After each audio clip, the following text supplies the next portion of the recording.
welcome to this episode of Better Life Today. You know, it's easy to get stuck in this cycle of wondering, how can God use me? Can God use me? And so that's kind of our topic today. I want to welcome to the program a couple of evangelists, Rob and Tracy Knott. And I'm just so glad you're here. I'm so excited to hear your story. How long have you guys been evangelists? Not that long. When you say evangelist, you know, I've been preaching, volunteering at the prison in different places, but as far as being an evangelist, that all started in the summer of 2020? 21 is when he started. Right. Oh, okay. Or 21. So just a couple of years. So you guys you're pretty fresh. But it doesn't start there, does it? It doesn't start there. No, there's a backstory for everything, yes. All right, so what we're talking about today is something that's kind of near and dear to my heart because it's very easy for me to doubt, to wonder, you know, can God really use me? Why? Why would he choose to use me? So that's what we're going to talk about. That I want people to watch this program and say, you know what? I have, you know, whatever it is, and God can actually use me as well. So share with me a little bit about your testimony. What has led you down this journey? So Charlie, I think when I go back, I was raised Catholic. Okay. Believed in the Bible, didn't understand the Bible or really read it. Raised in a good home, and you know, just went through life as a youngster playing baseball and riding my motorcycle like normal kids. But as I became a teenager, you know, I really believed that there has to be truth somewhere. You know, we lived in a town that had the LDS and the Baptist and the Nazarene and all these different churches that all had different ideas. And so I really was interested in, that would be nice to know someday, somehow. Right. I found myself going to Arizona, never left my little town of Vail, Oregon, and went to Phoenix, Arizona with my friends to spend the winter and work and just see what else the world was like. Lots of temptations and things that I thought, you know, if I stay here, I'm probably going to end up in trouble. You actually felt that? Because a lot of us don't feel that until after, right? Yeah, I just thought, you know, I need to probably go back. It's just a little too much for me. And so when I went back home, you know, I think we all have times in our lives where crossroads where God can reach us. Okay. Different times in our life. And mine was then where I remember I had a friend who said, as I was listening to this music, this rock and roll music, he goes, have you ever listened to the words? Or heard, you know, read the words that's on that song? No, I really wasn't paying attention. When he showed me, you know, you can have the best of both worlds. You don't have to hang around and be born again. I was like shocked, like, wow. Talking about an angel falling from heaven.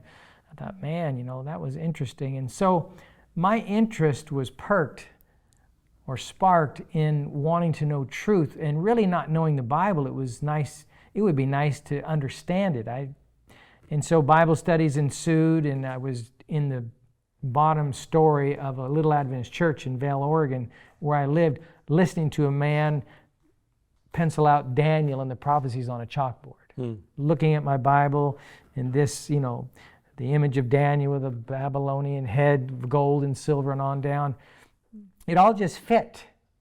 And I was so convinced that it was the truth that I became a Seventh-day Adventist. Now, how did you find yourself there, though? With your background, was there some discomfort with family? No discomfort with family. I just think that being raised a Catholic, you don't have a real place of what do you believe. Well, I believe what the church believes. Well, right. You don't. So getting into the Bible really started to open my mind. You know, you shouldn't call anyone your father but God above. Right. You know, there was things that I was reading that was contrary, and I was really, at some point, I had to make the decision: am I going to follow tradition or truth? And that wasn't easy. Yeah. You know, it cost me my relationship with my dad, and you know, you lose friends, but at the same time, it's exciting because what you're learning. I mean, I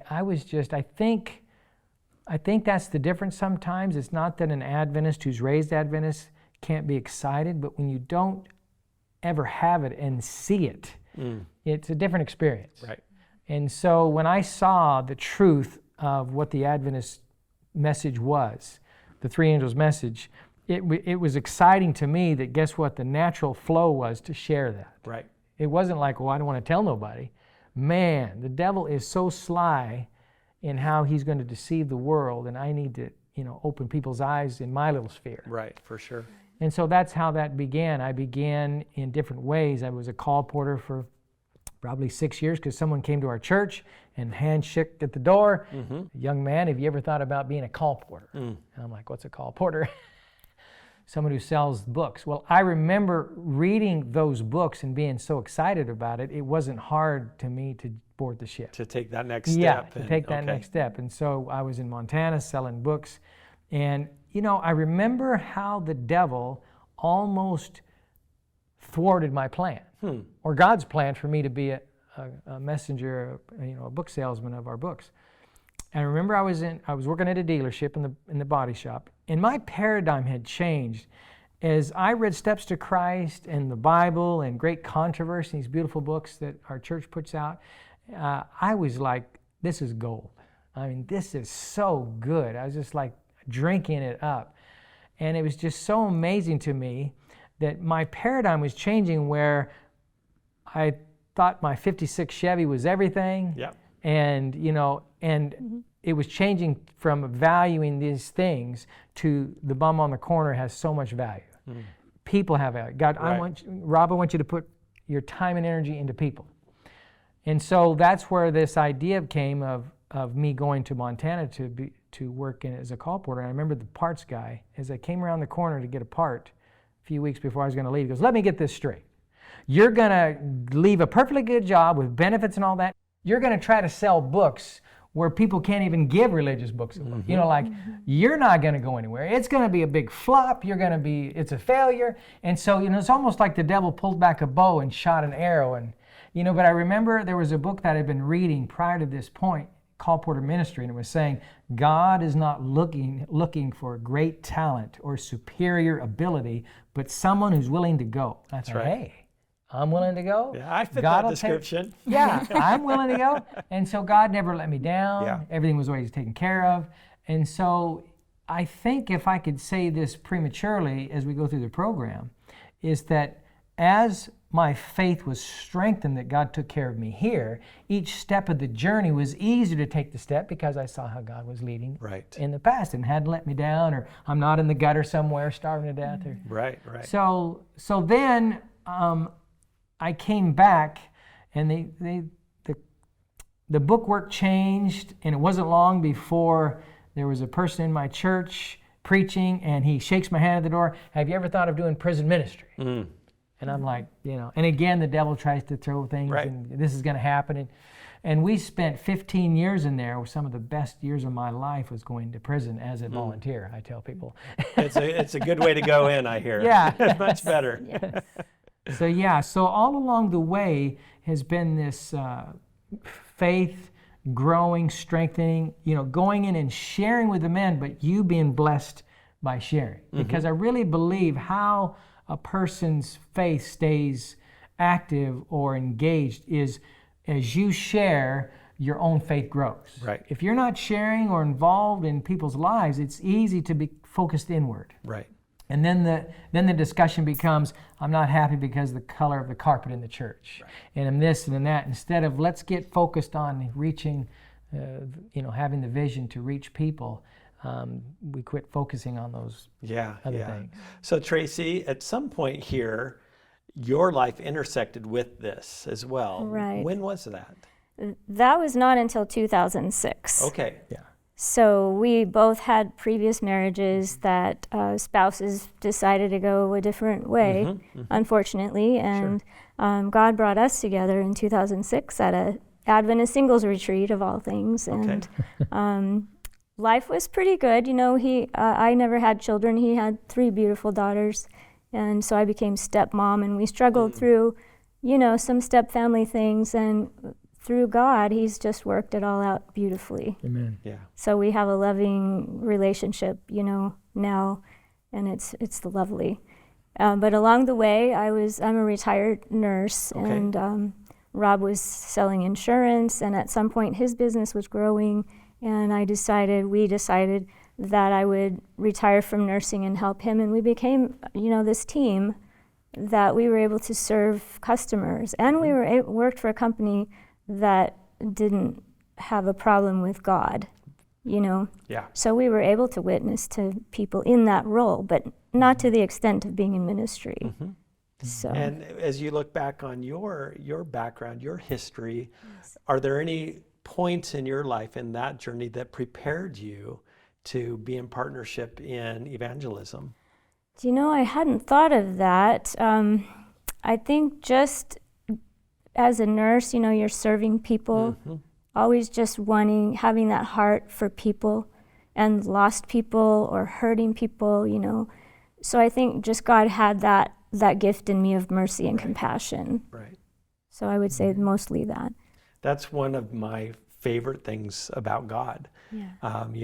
We're able to I'm able to look at my life and things that were hard. My parents divorced when I was young, but in going through some of those things changes you. Right. And it's very hard in the moment. Yes. Yes. But those things, it just kind of punctuates that thought process that God can use anything. I don't believe he causes it, Right. but he can use it to prepare us for what's next. I usually Yes. like to say to people, and maybe because of my prison ministry, these things are in my mind more, but when challenges happen to us, death, divorce, cancer diagnosis, we either look at those things through the lens of they're stumbling blocks that separate me from God, Yes, I become bitter, or they're stepping stones that draw me closer to that's God. right. It's what we do with it. And most people resonate with that idea. Yeah. So through this journey, you have and you continue to meet Jesus daily. And that seems to be a real challenge for some people. So somebody who you're talking with as an evangelist and making that introduction, what a great introduction to be able to make. But that can be really hard. It can be hard for people to share that relationship. What would you say to people who are trying to figure out how can I possibly, in all of my ickiness, how could I possibly be a conduit to introduce people to Jesus? How would you speak to that? That's a good question, Charlie. Sometimes I get over anxious about something, and my wife will remind me, don't make that person a project. They're a human being. Love them because they're human, not because they're going to come to the meetings or, there's some angle on it. And I sometimes think we have motives that we have to check. When I went to AVCO, it talked about the process or cycle of evangelism, and Jesus used a method, and it was his method alone that brought success. Yes, and it was yes. about going to people, meeting them where they're at, and meeting their needs, Yep. and ministering to them, and then follow me. And so That's right. I think it's a process where we don't want to get in a hurry. So if someone's listening to today, they may be the piece in the wheel that planted the seed, and I'm the eighth cog in the wheel or point on the wheel where the evangelistic meeting brought it to fruition. But it took all 10 cogs in the wheel, and that's why the Bible says some plant and some water, but God gives the increase. And so to me, we just have to be patient and not try to be the whole thing. Right. Right, yes. What would you say to people who are asking for some counsel on how do I keep this relationship with Jesus so I can continue participating in this work? So that is a very good question, because the devil puts stuff in your way all day long, Yeah. every morning, whether it's you sleep in a little too late and now your normal time with God is a little Interrupted. short or non-existent. For me, I think the key is there are those days when that happens, and it's just pray throughout the day. It is good to pray on your knees before our God. He's worthy of that reverence. Yes. But he's also our Father, our friend, our brother, our Savior. So I pray to him throughout the whole day when I'm doing dishes, or I'll sing a song, or just any little thing like that is worship to God. Right. And he accepts that, and he loves that communion. So you definitely want to spend time with God every day. Yeah. If you don't do it in the morning, make sure you do it when you get home or at night. But I used to be, I'm a night owl. So I Okay. used to do my devotions at night, and everyone would tell me, oh, you got to do them in the morning. And I definitely see the benefit of doing them in the morning, but I would never tell anyone you have to do it that Yeah, way. you're doing it wrong. No. These are God hours. Right. God wants to hear from you no matter what Yeah. time of the day. And I just recommend communing with Him in your mind if you can't speak out loud. Just like I said, singing songs, just thinking of Bible verses, and just don't give up on yourself. Right. God doesn't give up on us. And that's one of the hardest things to do. Yeah.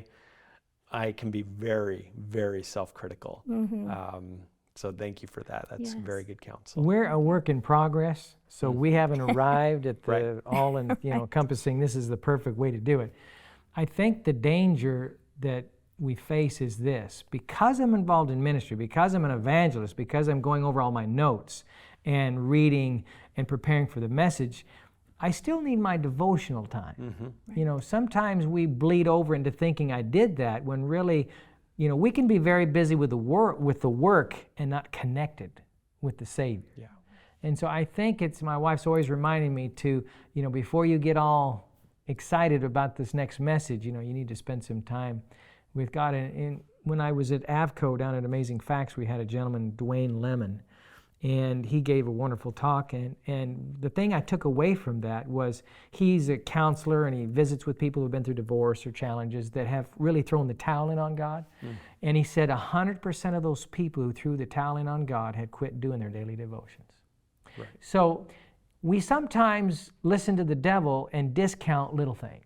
You don't need to do your daily devotion. Right. You know what it is. And Yeah, I yeah, have I God's got work it. to do. Yeah, Right. we can make up all kinds of issues, but it's almost like we need that time to connect with God so that we can then, it's almost like God gives us bread to share. Right. And if we don't really take that quiet time where we're sharing our own ideas. Right. Yeah, and that can be such a trap when, I have things to do. I have, all this stuff, and how can I really spend that time? But yeah, everything good comes from that time. I would say the greatest people that have lived, who have made the greatest impact on other people's lives, spent the most time in prayer. So, not that we can spend 4 hours a day, but, we usually make time for things that are important to us. Right. And just think of if we took away devices, how much time you'd have. Oh, my word. Don't get started. Oh, my word. Yeah. It's easy for me to say, my kids do this way too much, but then I look at me and I'm like, oh, maybe I do too. Yeah, for sure. It's easy to put a lot of time into that. Yeah, for sure. Do you have any stories of where you've seen, what a normal person do the extraordinary because of them discovering this attitude that God can actually work through me? Well, I wouldn't say I'm extraordinary, but I'm a normal person that wouldn't have thought I would be where I'm at today. So maybe to that normal person that's listening, I used to love to read books about how God was able to help people through the Sabbath. And so I would read to my wife and kids things like 1,000 Shall Fall. Franz Hassel, German pastor, it's Germany, 1939, drafted into Hitler's army, and all through World War II is able to, I think, other than an exception of one Sabbath, is able to follow God, keeping the Sabbath, keeping his principles in Hitler's army, in the Bridge Builder Company 699, and 7 come home alive out of 1,200, and he's one of them. So stories like that encourage me that, a normal person like Franz Hassel, a German pastor, who's just trusting God, reading his Bible, sharing it with the, people around him, what an amazing story. So people like him. My own story in a nutshell is I'm where I'm at today in a large part because my wife has helped me to see that they're what could be. And so as doing prison ministry together, and she knows I have this heart for evangelism, but I haven't been to Andrews or Walla Wallace University or any of these places, and so you kind of feel like, well, I could never be a pastor. I remember preaching sermons at churches and people coming up to me, you should be a pastor, I'm like, what? And I'm like, I like preaching. I don't know about board meetings and some of these other issues to tackle.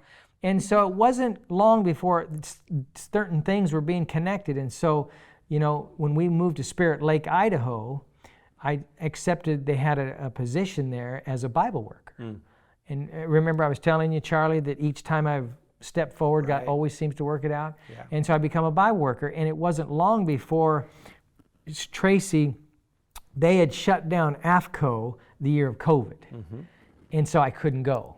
We kind of forgot about it. I'm now a Bible worker and I'm locked into a year contract, but because of housing, because the house we were renting sold and the people moved back to California, our housing changed. And so the pastor said, we won't keep you in your contract. You're not going to be, stuck in that or locked in it. And so Tracy's mind went immediately to, hey, maybe you could go to AFCO because it's, that time. A day or two later, Carlos from AFCO calls and says, Rob, do you want to come to of course. Yeah. And that worked out, and housing worked out perfectly. And I come home and I do 3 meetings in Sweet Home, Oregon, Brookings and Walla Walla. And Steve Wahlberg, who had moved in next door, was now attending my church and listening to a sermon and searching for an associate speaker, and God impressed him, you should have Rob be your associate speaker. That is so cool. One thing All the details. stepped into another that just, we couldn't have planned it. Yeah. No. I didn't plan to move up by Steve. I didn't even know he lived there. It isn't as I said, we're getting close. Honey, we're moving in. Right. And so we were just friends with them. I didn't expect anything. We were happy, doing insurance and being a Bible worker. But the way things have gone, and here we are, we were working for Amazing Facts, and when Steve asked me to be the associate speaker, I was kind of split doing evangelistic series for Amazing Facts and half the time working for doing the Bible school. And they said, what if we developed longer series at Whitehorse? And so that's when I made the transition to go to Whitehorse, just because we live there, it's easier. Right. And so now we're doing this series in Maryland, and next month, starting the 2nd, we go to Morton, Washington. Okay. So anybody living in Morton, Washington, please. That's fantastic. Tracy, I have a question for you, because this is something I've always struggled with. So you mentioned your daughters and your family. That balance can really become a challenge. How did you maintain this healthy balance between work and home through these years? Well, since the girls, they're all adults in their own homes, and so I did not really have to manage that balance with children. And I was already not working outside the home, so that helped a lot. So just being able to be his support for all these years, we've always made such a good team. Some couples can just work together. Right. And God put us together for a reason. Detailed. He's outgoing, I'm very detailed, and I help manage those things. Yeah. So God has helped me to be able to do that and just work together as a team. It just has worked out. There's a lot of different hats still and juggling things, but it has just worked out. I just have to spend that time with God. Right. And God's the one who, gives that ability. As we end, the last few years have been really chaotic in general. Yes. How has faith, what role has faith played in getting you through some of these changes? You've had the changes between ministries and then the social changes and everything else. What kind of a role does faith play in there? How would you encourage others? I would say briefly that we tend to look at things around us from a literal perspective, that there's no way that this could change, humanly speaking. So in other words, me being able to go Amazing Facts at 55 years old, and out of 40 people who attend the class, what's the likelihood of them picking me? Right. Well, they picked me. Yeah. What's the likelihood of me being an evangelist or working for ministry full time, and I'm really just a country boy that loves people, but I really don't have, a background. And I think if I had to answer that to anybody, it would be because, like I said earlier, because God has shown me when I stepped out in faith, He was right there beside me to shoulder me through it. It has strengthened my faith to be able to do and to dare for God more, that God is going to work it out. I'm always about, follow steady as she goes on the ship, and just be obedient to God, and God will have those, roadblocks of mirages that the devil puts up on our path. And really, if we just keep marching, it's those roadblocks aren't even there. And so instead of saying, it's kind of like the children of Israel, they're giants, we're grasshoppers, there's no way out. Right. Instead of looking at the circumstances around me, I like reading those books of Franz Hassel, of obeying God, steady as she goes, and watching God work. And you have a testimony to share with people on how he's led. I was talking about my wife before we came here, this Spirit of Prophecy quote that says, "We have nothing to fear for the future, lest we forget the way the Lord has led us in our past history." And so it's probably important for us to remind ourselves. You remember how God led us there and didn't let us there? That's right. I haven't met anybody who went all in for God and ended up in the ditch. Yeah. And just God left him. You don't hear those stories because God doesn't leave us. Right. And each little trial, God, he lets us go through those things so that we can strengthen our faith. And if we rely on him, and sometimes we do complain along the way, but we learn not to. Yeah. Because we look and we say, I've never seen the righteous forsaken, nor his seed begging bread. And we're reminded of the scriptures and how good God has been to us. And God sometimes takes us down to the edge. We moved to our new place on September 11, this past September. We had to move out of our rental into a new place. And we were leaving October 1, down to the wire. Yeah. And God put us there, and amazing. Yeah. And that's how close we are to his work, Amen. Well, I want to thank you for spending this time with me and for your ministry. Yes. And for, again, the example of how when we are willing to say yes, even when it's uncomfortable, even when maybe we don't know what that yes means, it just really is a testimony to how Jesus, he has it. He does. Yes. So thank you for that. And folks, as you are faced with those decisions, God is there. God is there for you, and he wants each of us to be a cog in that wheel. He has something specific for you as well. So hold on to that and hold on to Jesus. We'll see you on the next episode of Better Life Today.